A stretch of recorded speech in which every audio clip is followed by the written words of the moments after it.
how do we find a place for everybody in this art form?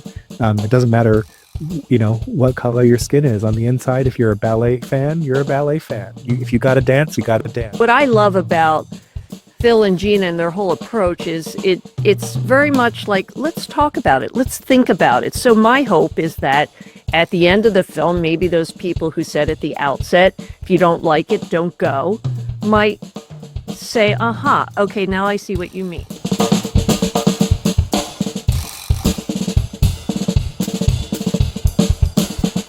Welcome to the musical Innertube. I'm Don Rooney. I'm John Timpane. On this podcast, we talk to interesting people about their interesting lives, jobs, hobbies, and passions. Difference makers who really make a difference. Today, we welcome back to the musical Innertube a friend of the podcast, Jennifer Lin, filmmaker, author, and also, when she was at the Philadelphia Inquirer with me, a very accomplished correspondent and reporter. Jennifer's written 2 books, Shanghai Faithful, Betrayal and Forgiveness in a Chinese Christian Family in 2017, and Beethoven in Beijing, Stories from the Philadelphia Orchestra's Historic Journey to China in 2022. She's here today to talk about her latest documentary titled About Face, now making the film festival rounds, and a beautiful piece of filmmaking it is, Jennifer. I want everybody to watch it. It is so beautiful. Phil Chan is with Georgina Paskogan, the central figure in About Face. Among many other things, he is a dancer, choreographer, educator, and author. He is co-founder with Gina of Final Bout for Yellowface, an organization committed to changing the way people of Asian origins are represented in the arts, specifically in dance. And he is president of Gold Standard Arts Foundation, which champions Asian voices in dance. Phil is the author of Final Bow for Yellowface, Dancing Between Intention and Impact of 2020, and Banishing Orientalism, Dancing Between Exotic and Familiar, 2023. He's currently a visiting professor at Harvard University.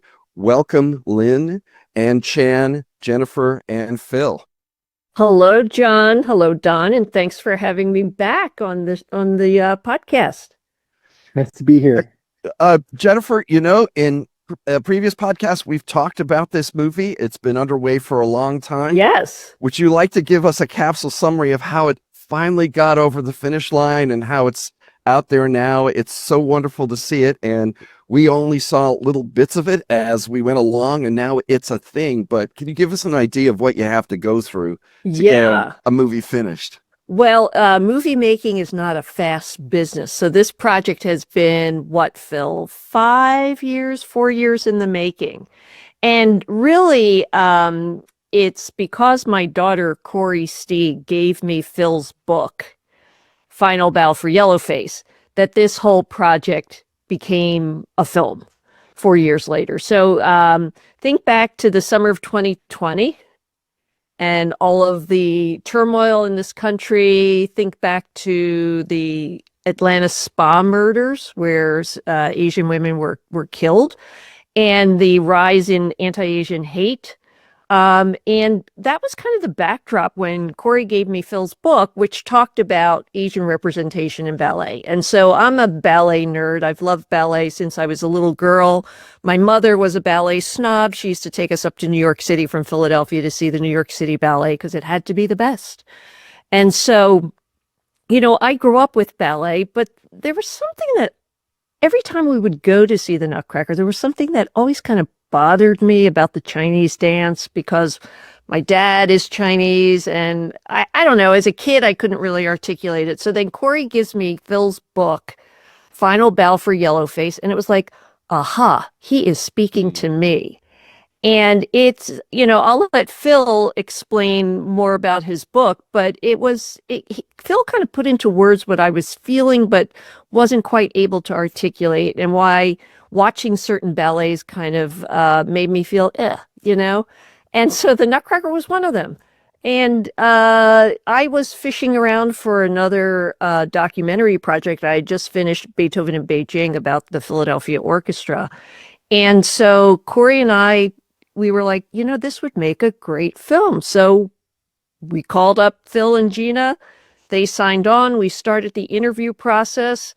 And then everything came to a screeching halt, John and Don, you may recall, when I was doing research at the New York Public Library on Phil's suggestion, looking at like records of the 1954 premiere of Balanchine's Nutcracker. And I saw these photographs of a young Chinese dancer by the name of George Lee, who danced once for the New York City Ballet and then never again. And I became obsessed with finding him.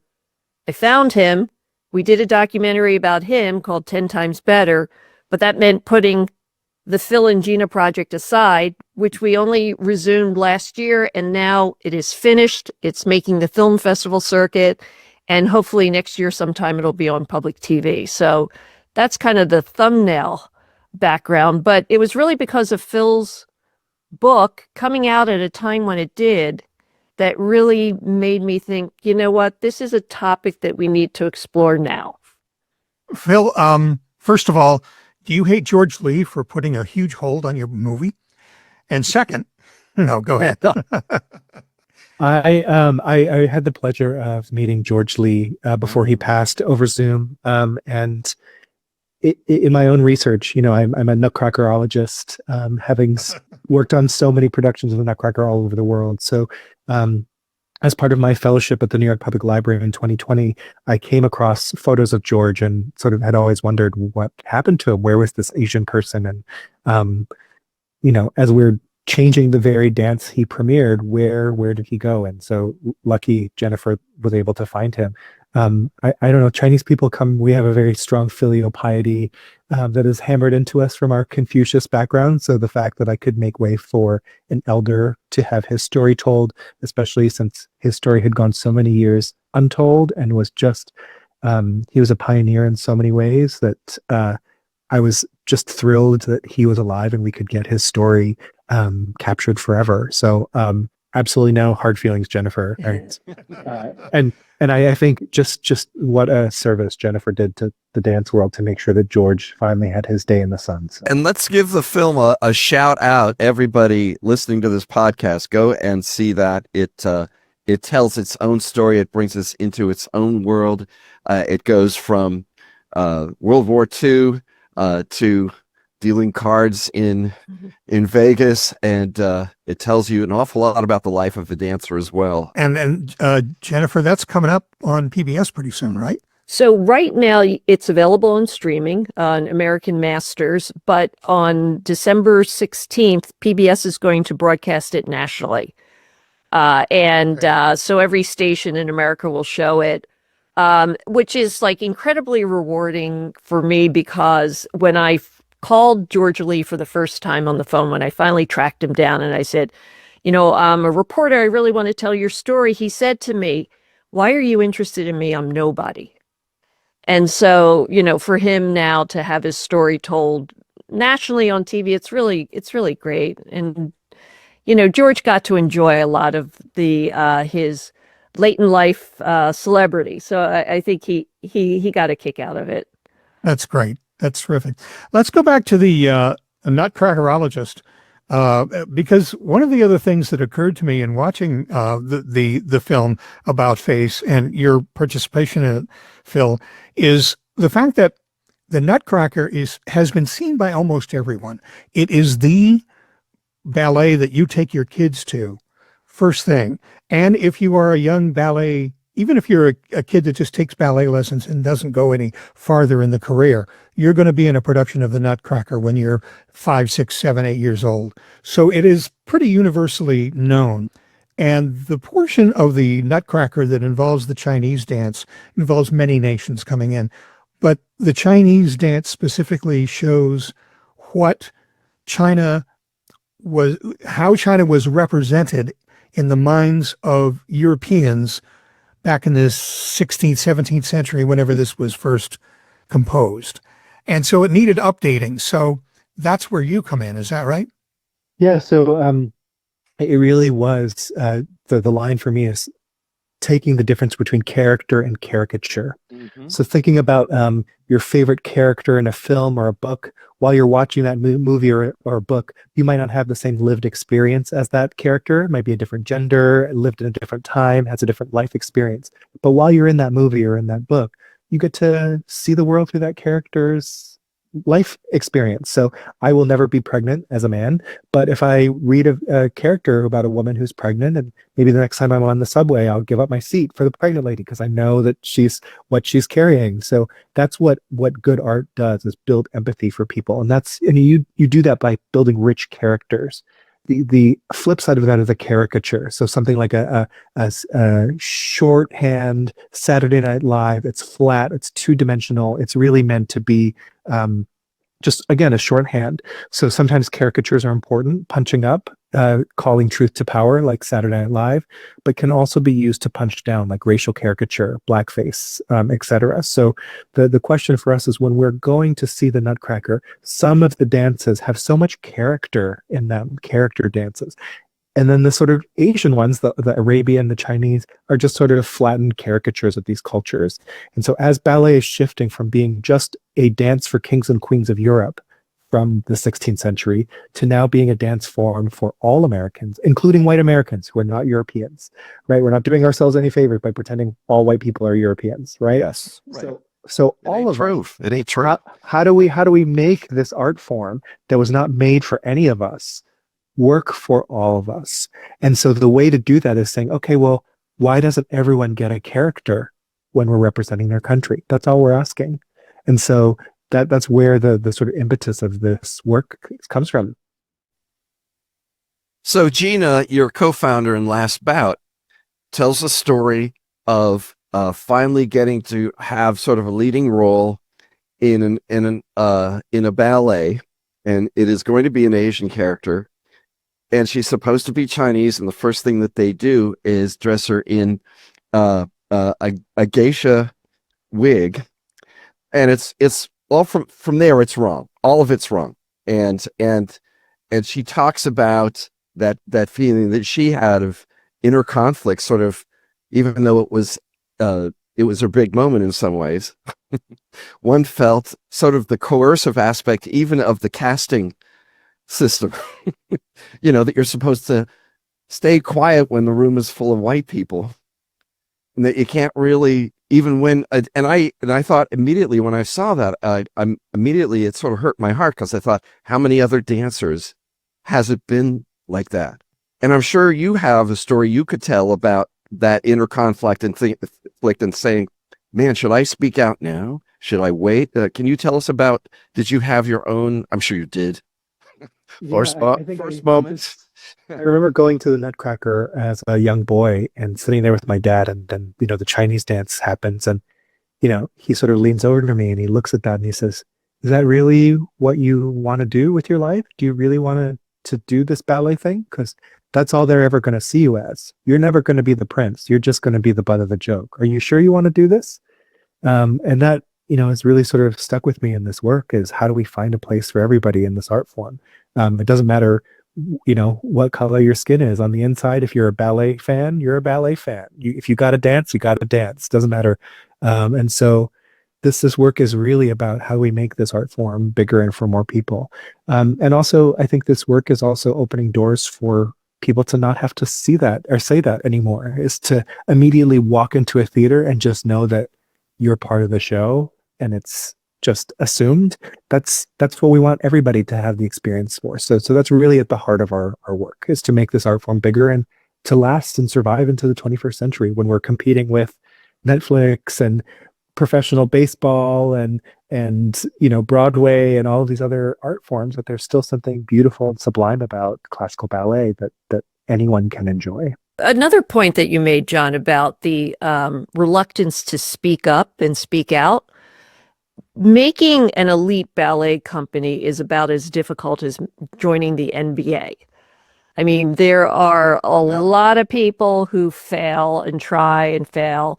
And so, many dancers who we talked to, including Gina, including the head of the ballet program at Indiana University, said that, as a dancer, you don't complain because you can be replaced easily. There are so many people who want those roles that if you start complaining about the costume or the choreography, then, you're out of here. So it's like complain at your own risk. I think it's inherent in ballet, that this inability to really speak out. And there's sections of the film, Jennifer, that you show where I think it was Gina, might have been one of the other dancers, but she had to perform in yellowface in a particular dance she did because that's what it called for. And there are some black dancers and ballet people. One of them said he had to perform in whiteface. So again, I think this is moving away from the stereotypes that were put into the original ballet and getting closer to people living their lives now, but not losing the technique, not losing the appeal of the original ballet. Right. And one of the messages from Phil that I think really resonated with me and resonates in the film is he's not saying, let's cancel these, let's get rid of them, let's not do La Bayadere. He has, I think, very effectively advocated for just making these productions better by making them more authentic. And I think, to me, as a filmmaker, that's what really appealed to me in terms of Phil's story and Gina's story and their advocacy. And they have been incredibly effective. So I should let you speak for yourself, but just giving you a shout out, they started this movement and put up a pledge on their Final Bow for Yellowface website. And they have gotten the, some of the top dancers, top artistic directors in the world to pledge to basically do better. So, Phil? Yeah, it started out in 2017 with a conversation with the then artistic director, Peter Martins of the New York City Ballet. He was sort of stuck between a rock and a hard place where on one hand, there were these problems with the Nutcracker that he was seeing, and he was getting letters from patrons saying, hey, I'm not comfortable bringing my children to the Nutcracker. And when you can't bring your kids to the Nutcracker anymore, you've lost them, right? So at the same time, he felt a pressure to not change. This was George Balanchine's, one of his signature masterpieces. It's been performed more than any other Balanchine ballet ever in history. It's performed 6 weeks of it, at least, from Thanksgiving to New Year's, from a half a dozen or more companies in the United States alone. It's a big financial moneymaker for a lot of ballet companies too. They rely on the income you make from the Nutcracker to pay for the more risky, avant-garde, edgier new works. So it really is a culturally important piece and an economic piece to the ballet puzzle. And so you can't make changes to it willy-nilly. Everything has to be calculated. The stakes are very, very high. So in that meeting, we talked about the history of how Asian people have been represented in film and television, in radio, which of course came from opera and theater and ballet. So looking at old French Orientalist work, but then looking at how that's come into the future, including film and TV today, video games. We also talked about the history of ballet itself as an art form, what cultures went into the development of this Italian Renaissance dance form that was incubated in the courts of Louis XIV in Versailles and had their adolescence in Russia, in Denmark, in England, before coming over to the United States and becoming a truly American art form. So what did that journey look like? And what cultures contributed and what cultures maybe didn't, like, Chinese, Arabian cultures didn't contribute in the same way that Spanish or Polish or French culture influenced the development of ballet. So from there, he decided to make some subtle changes to the makeup, the choreography, and the costuming. So I called Gina and I said, holy Shostakovich, Gina, I think Peter Martins is going to change the Nutcracker. And if Peter's willing to do it, why not every other company in the country, especially since we're saying, yes, diversity, equity, inclusion. Yes, we want you to bring your non-white kids to our ballet schools and join our board and buy a subscription and come to the ballet all the time. But then, like, ching chang chong, here's your heritage and culture. And sorry, we're not willing to change it because that's our history and culture of performing Chinese this way. Those two things are not congruent. That does not make sense. You cannot mean both of those things at the same time. So the pledge was for us a way to get people to really have a think about this issue, to actually address this in a way that was non-confrontational. So we bought yellowface.org. We put up a pledge that says, I love ballet, centering our love of ballet as something we would have in common with people we want to sign the pledge, practicing inclusive advocacy. So for those of you listening who want to change the world, instead of saying, hey, you need to change the world, saying, hey, we both have this problem. How can we change it together? That's going to be much more effective at changing people's minds. And that's the philosophy that we adopted in this pledge. And so at this point, every major American ballet company has signed our pledge. A lot of the big European companies have signed as well and are having this conversation. The Paris Opera, which is the West's oldest performing arts organization, founded by Louis XIV, released their first diversity report a couple years ago that cited our work by name as a contributing factor to their decision to no longer do blackface or yellowface on the ballet or the opera stages. So again, going back to this idea that art builds empathy for people with different experiences than you, this has had a beautiful unintended consequence of not just saying, how do we see Asian people better, but how do we see each other better? How do we portray each other? How do we tell each other's stories that doesn't feel like appropriation, but that has integrity? Because we really need to see each other better in this moment with what is happening in the world right now. The antidote is the arts. The antidote is empathy. That's what we need more of. You know, I was very impressed by the little clip that you gave of Misty Copeland, because for our listeners and viewers, in 2019, she basically took up a bit of a crusade with the Bolshoi Ballet over its refusal to stop blackface in its productions. And as mentioned elsewhere in your film, there's pushback from ballet companies of other nations who don't have our traditions, who don't understand what the fuss is about because they ain't here and they don't understand, and so forth and so on. And one of the things that Misty says in that little clip in your film is she's saying, you know, we're not succumbing to, you know, the urge to cancel or something like that. You know, no, we're not going because I think cancel culture, for very good reasons, sometimes is seen as too extreme. That there's a, you know, sort of a vengefulness about it. But that's not what you're about. It really is much. If we were canceling people, I would say don't do the Nutcracker. I would say you should cancel the Nutcracker, and that's not what I'm saying. I recognize that the Nutcracker is a financial moneymaker that allows us to commission new works by people of color, by women choreographers, by traditionally underrepresented voices. The Nutcracker is part of that equation. You cannot throw that out. What I'm not asking you to not do the Nutcracker. I'm asking you to do a better Nutcracker. That's it. It's in the service of making better art. And I also think about change. You know, some activists demand instant change. And if you think about ballet as a semi-truck, it is going very fast, as most large organizations are, with that history. It's heavy. It's got this tradition, this weight of tradition that it's carrying. So what happens when you turn a semi-truck that is very heavy and you change directions very quickly? The whole thing flips over, right? So to make change, you need to steer a little bit slowly, a little to the left, a little to the left, a little to the right, a little to the right, right? That's how you change directions for something moving quickly with a lot of weight of history. And so some people have felt like this change hasn't happened quick enough.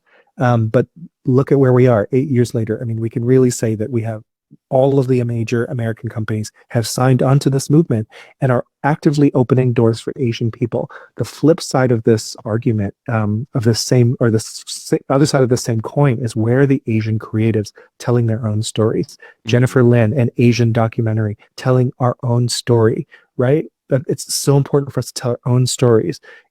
After the aftermath of the shooting in Atlanta that Jennifer mentioned that killed 8 people, including 6 women of Asian heritage, all of the ballet companies around reached out to me and Gina, and they said, what can we do? How can we support the Asian community? Do we post a yellow square? Like, what do we do? And it just felt like in that moment, you were seeing so many of these Nutcracker teas, these Orientalist productions, these this tradition, this heritage of doing these canonical pieces from Europe depicting Asian people that have nothing to do with Asia, no Asian creatives, right? So we're doing La Bayadere, a ballet that takes place in India, but we've never hired an Asian choreographer. But we do Bayadere, Corsair, Miraculous Mandarin, Nutcracker, Bugaku, year after year after year, and have still never hired an Asian person. So in that moment, I said, hire an Asian. That's what you can do. Hire an Asian. And they said, well, gosh, we don't know any. No one's on our radar. No one's good enough. No one's a good fit. Do you know any Asian choreographers? And that to me was just such a cop out. So this was March of 2022. By May of 2022, 6 weeks later, Gina and I launched our first 10,000 Dreams virtual choreographic festival. We said, you can't find one Asian choreographer, I'll give you 31. And every single day during the month of May, we showcased a different Asian American choreographer. From that festival, we made matches with 5 companies. 4 of them happened to be women. So 5 Asian choreographers, including 4 women, got commissions from that first festival. And then it was from those commissions we then brought to the Kennedy Center. So closing About Face is this really beautiful moment where you get to see Gina showing her own choreography at the Kennedy Center in a festival of Asian choreography where 9 Asian choreographers are in the same program. That literally has never happened in history, not even in Asia. In 2019, when we first started doing this work, only 2 Asian choreographers got 5 commissions professionally in the United States, new commissions. 4 of them went to Ed Liang and 1 of them went to Kylie Kwan. So in all of the United States, 5 new works were made by Asians. In 2024, after we started pushing, 2024, that number went up to 34 new works by Asian choreographers, right? So that's literally like minimum effort, just me and Gina, and like the right connection with the right emails, a little blood, sweat, and tears, like getting people in the right direction, has really shifted this entire landscape of whose voices are heard and what do Asian people look like on our stages. And let me tell you, it's not yellowface anymore. It is dancers from Asia, Asian American dancers, dancing works by Asian choreographers, dancing works by Asian American choreographers, and it's normal. It's just as good, if not better, than everything else you'd see on a ballet season. And it's just normal now. And that's what the push is for. Excellent. One of the choreographers that Phil mentioned, Kylie Kwan, she used to dance here in Philadelphia with Ballet X. Mm-hmm. She was one of their dancers. And contemporary companies like Ballet X, some of the strong regional companies like Ballet West in Salt Lake City, they've really been at the forefront of promoting dancers of color, choreographers of color. So although we're spotlighting this problem in the ballet world, there is progress. Oh, sure. Particularly, yeah. I do have to say, on the note of Kylie Kwan is one of my favorite choreographers working today. I used to say that I hated sharing a program with Kylie Kwan because then everyone would compare our work and they'd see how much better she is than me. But now I say I love sharing a program with Kylie Kwan because it means people will actually buy tickets to see the work. So But another company to really highlight is Oakland Ballet, and the resident choreographer there in the aftermath of the sort of COVID anti-Asian madness. They started the Dancing Moons Festival, which is the first festival dedicated to AAPI choreography in the United States by a ballet company, and has done it every single year since then. So presenting Asian American choreography year after year. A lot of other companies have been doing that since. Ballet West did a Asian Voices program last year. And so it's starting to pick up some steam, and that's where we're seeing a lot of this new representation. So shout out to Graham Listig, who's the artistic director of Oakland Ballet, for that leadership. Jennifer, I didn't mean to give away any of your filmmaking secrets, but it did occur to me that in About Face, one of the very first shots in it is Phil looking over his phone and getting all of the negative texts and reading them and going, boy, that comes very quick in the film, a couple of minutes in, but then you use the rest of the film showing how things open up and how the different companies adapt to changing the Chinese dance, and then La Barriere changing that over to cowboys, which Phil was a stroke of genius, and opening things up. So I think that's an interesting part of the film, is to show how tight things are. So I want to ask you and Phil now, are the same sort of people that were rejecting it at the beginning of that film, are they a little more open to things now after things have unfurled the way they do in the film? Well, we hope they will be. We will see. But, Don, over the years when people ask me, well, what are you working on? And I would explain to them the premise of the film. Sometimes people would be like, yes, I'm glad you're doing this. Sometimes people would be, I don't see a problem. I don't have a problem. And sometimes people would be outright hostile, and a particular nephew. But anyway, and say things like, "Well, this is the way it is, and this is the way it's always been. So why change it?" So I'm totally prepared to face some pushback to the film. We live in a time when the issue of diversity is there are some who want to quash all discussion of diversity, equity, inclusion. And so what I love about Phil and Gina and their whole approach is it's very much like, let's talk about it. Let's think about it. So my hope is that at the end of the film, maybe those people who said at the outset, if you don't like it, don't go, might say, okay, now I see what you mean. So I think people will come to the film with different expectations. There are some people who are so excited. We've gone viral on TikTok. I mean, which is kind of amazing to see. But obviously, there are a lot of people on TikTok who are anxious to see the film. And then there are a lot of people who are like, this is wokeness run amok. Yes. And so I'm prepared for everything. I love the scene in the film in Scotland where the head of the Scottish Ballet, who is someone Phil has dealt with, they decided to rework their Nutcracker. And this is Scotland that we're talking about, not the United States, and for the very same reasons. And they hired a Chinese choreographer to rework that 90 seconds of choreography. And in the press, they got a lot of applause. And at the same time, they got a lot of ridicule.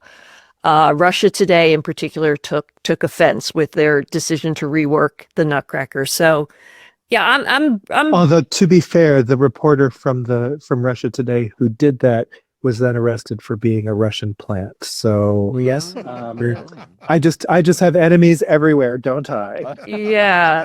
So I mean, those comments that Phil reads in the beginning of the film, those are real. So it's basically it's a DEI subject that we're talking about here, and I do think there are still people in our world who want to have a discussion about it. Yeah, definitely. I'm wondering, Jennifer, you as a filmmaker, your toddler is out there, and I'm just wondering what how are your feelings as the movie goes out into the world after all the work you've done? I mean, I live close to a filmmaker, as you know, and we've sweated through 3 or 4 of her movies, and there's always another one coming up. Yeah. And it's just, what are your feelings right now about how it's going, how people are taking it? I'm very excited. I mean, we're in the festival run now. We have some that are coming up that we can't talk about, but will be very exciting. Eventually we'll be on public TV. So you feel so anxious and hopeful for your toddler as it makes its way into the world. But yeah, I mean, I'm looking forward to it. We have screenings coming up in Philadelphia at the Asian Film Festival on November 16th, the Three Rivers Festival in Pittsburgh, as well as Vancouver, which is nice. The Vancouver Asian Film Festival this Sunday coming up, and State College. So it's a real cross section, and many more to come. So follow us on social media so you can keep tabs of when About Face will be screening. Which reminds me, and I want to give a shout out to the live arts, watching Star on the Rise, which was a piece that Phil worked very hard on, a reimagining of La Bayadère, and I thought to myself, boy, I wish. I thought 2 things. One, I wish I could be in the theater because I really believe in live theater of all sorts. There's something about it that being live theater, nothing else can really replicate. To be live with a bunch of other people in a room where something is happening that is special and never the same twice, there's nothing like it. But I also thought, Phil, wouldn't it be great if I could bring my 7 or 8-year-old to see this? She has no knowledge of the struggles over representation when she sees this ballet, this will be what it is for her. This will be the starting point. I'm sure you thought about just one version. I mean, that's the beauty of Exactly. with the Wizard of Oz. You know, nobody can top Judy Garland singing "Somewhere Over the Rainbow." It is iconic. It is a moment. It is past. I would just be sacrilegious if somebody else were to try and remake the Wizard of Oz. But what's lovely about Swan Lake or the Nutcracker or La Bayadere is like, even if you went to see the show last night and you come back tonight, it's a different cast, or someone is a little tired last night and today they're really on, and it's just a different show. If someone dropped a prop, someone fell over, that's life. That's live performance. And so every show is inherently different. So if that's true, and we've always been changing shows since the dawn of time, since the ancient Greeks and Shakespeare, we've always changed the shows, fiddled with them between the shows. So if we've always done it this way, why can't we just get rid of a little yellow face? If we're going to change it anyway. I mentioned earlier that changing the La Bayadere to cowboys was an incredible stroke of genius, I thought, because in watching the originals, which were, kind of, loincloth men jumping around, pounding on drums, which was their idea of what India was like, even though people had gone to India and come back to England and France and had an idea of what life was really like there. The idea of changing it into cowboys and into a story of a woman trying to make it in Hollywood is it shifts the vision away from what looked kind of ugly into something that is, okay, it could be right up there with Oklahoma. You know what I'm saying? Right. Absolutely. Yeah. Phil premiered A Star on the Rise at Indiana University in March of 24. And we were there filming, and there was one special performance where they filled the theater with fifth graders, Phil. Were they fifth grade or third grade? Yeah. Oh yeah. Just like 3,000 fifth graders sitting there screaming their heads off, clapping for the crowd was wild. They went wild. I think before their teachers had said, this is the ballet, you have to be polite, you have to sit in your seat, you cannot scream or clap and cheer. And I went out there and said, does anybody want to see some dancing cowboys? And of course, all that went out there, just screaming their heads off. And it was so great that, like, how can you get this art form that Louis XIV did in France in the 1600s? And here we have a whole bunch of fifth graders just screaming for it like it's the most exciting thing in the world. I mean, that's magic.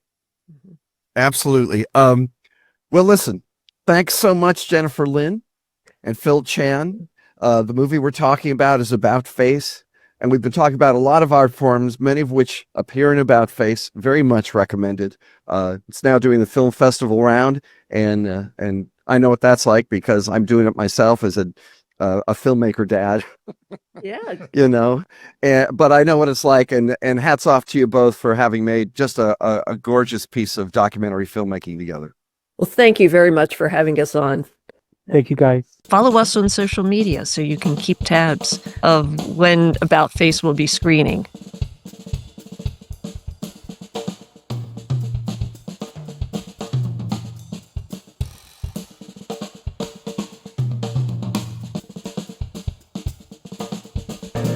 And thank you for listening to the Musical Innertube. Send us an email at musicalinnertube, all one word, @gmail.com. Or log into our website, musicalinnertube.com, and click on the microphone in the lower right-hand corner to leave us a voicemail. And while you're on our website, take a few minutes to listen to past episodes of the podcast, along with pictures and biographies of our guests, blog posts, and lots more. Our thanks to virtual band Car Radio Dog for providing us with our theme music.